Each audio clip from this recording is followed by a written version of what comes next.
Another thing LeBron James talked about during this interview with Pat McAfee was the narrative now, maybe not even a narrative to be honest, I think it's the truth. I think it's just the truth that the eras of basketball has changed. People don't want to let it go. People who grew up in the 80s want to still believe that players from the 80s is still the greatest players of all time. People who grew up in the 90s still believe that the players in the 90s was the greatest of all time.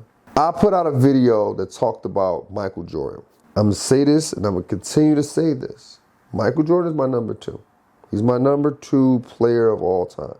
That does not mean he's not a good player. That does not mean he wasn't a great player. But things evolve. And I understand when things evolve, it's okay. Change is okay. Doesn't take away from what was done. So for some reason, I'm getting a lot of pushback in the comments. You don't know what you're talking about. You don't know ball. He must be young. No, I'm not young. Born in the 80s, almost 40. Not young. Well, I'm kind of young, but I'm not young. You know what I mean. You got to understand that we're talking about someone who's 6'9", 240, pass, shoot, dribble, jump high, athletic. Something when Jordan was playing, some of those skills was forbidden if you was his size. He's the same size as Karl Malone. Imagine Karl Malone being on the top of a screen and roll, shooting threes. It would be forbidden at that time. So you mean to tell me that a person who would have dominated the big men and the guards during Jordan era is number 2? But Jordan was the only player of his skill set at that time? But he's always number 1, even though we're seeing people jump from the free throw line as a warm-up now. People who do fadeaways all the time. We just saying like, okay, he's the best forever? Like that's the problem I have with Jordan fans. Nobody can be better than him. But for LeBron fans, we understand that 10 years, 15, 20 years later, if Wemby decides to average 27 points for the next 20 some odd years and win 5 or 6 championships, we'll just simply say he was better than LeBron. But nobody can be better than Jordan. I just don't understand that if we all know things have changed. But let's take a look at this clip where he talk about the nostalgia that's going on right now. Because that's the new narrative now, is like it's a nostalgia issue. Like a lot of people who grew up in a different era of basketball and get introduced to basketball, they're going to like that era regardless of no matter what happens in the future. You've played through what now? 3 years? Yeah. 3 years? Yeah. Back whenever Kuzi was doing no-look pass? Yeah, for sure. Yeah, the first ever no-look pass? Yeah, cool. Kuzi. Yep. He's a dog. Hey, he was an exciting white, wasn't he? He was an exciting white. Sure. He was Kuz had game. Kuz had game for sure. Boom. Yeah, Thank Kuz you. had game. Yeah, but we're Kuz watching had these game. highlights, and I'll speak for you. For that era. Exactly. Thank you. Hey, you don't have to say this. Yeah, for sure. No, I'll say this. Yeah, game for that. I grew up in Pittsburgh, so we didn't have an NBA team. So I was more NHL guy, but I would watch the Lake Show at night because I couldn't sleep. So Right. I did know the NBA, but not like, I didn't follow it as closely. When I watched The Last Dance, I was watching a lot of highlights, and I was watching people dribble a ball like this.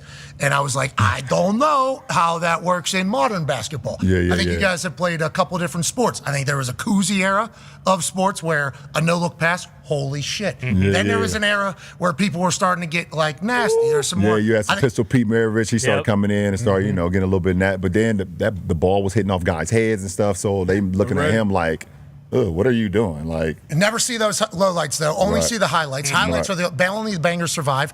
I'm going to stop it right there. One of the first things Pat said was, you played in 3 different eras. Played in 3 different eras. And not only did he play in 3 different eras, he played in 3 different eras and didn't stop. He didn't stop. Like, he didn't take breaks. He wasn't a person who came in the league and came off the bench and won a few championships while somebody else was the leading scorer and won finals MVPs.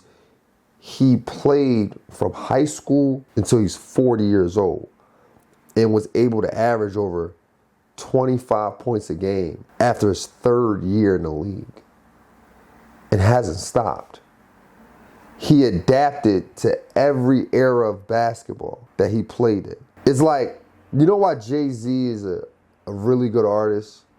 Because his style flourished in the 90s, early 2000s. If he dropped the album in 2010, which he in the 2010s, which he did, they go platinum. Jay-Z drop an album right now, it will go platinum. He's about 50. That's what you call one of the greatest or the greatest of all time. When you can adapt to eras, when your era can exist in another era, the era before you, and still be considered great. That's the point. No one's taking anything away from Jordan. No one's taking anything away from Magic, Kareem. But unfortunately, the game evolved where we've seen the 6'7" point guard a few times. We've seen the 6'7" point guard who can shoot the J. We have the 6'9" point forward who can pass, shoot, and get up the court with a few dribbles. We've seen it, and it's all in one person. No disrespect to Jordan, but we've seen the 6'6" guard who can fade away, who can mimic his style like a Kobe Bryant.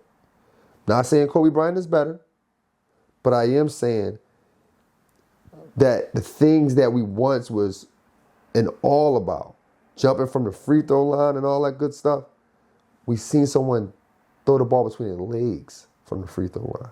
It has to evolve. Your opinion has to evolve. And it's still okay. Jordan will still be one of the greatest players of all time. Let me know what you guys think in the comments. Let me know if I'm tripping. Let's continue to think elite and together. Welcome to Score Society.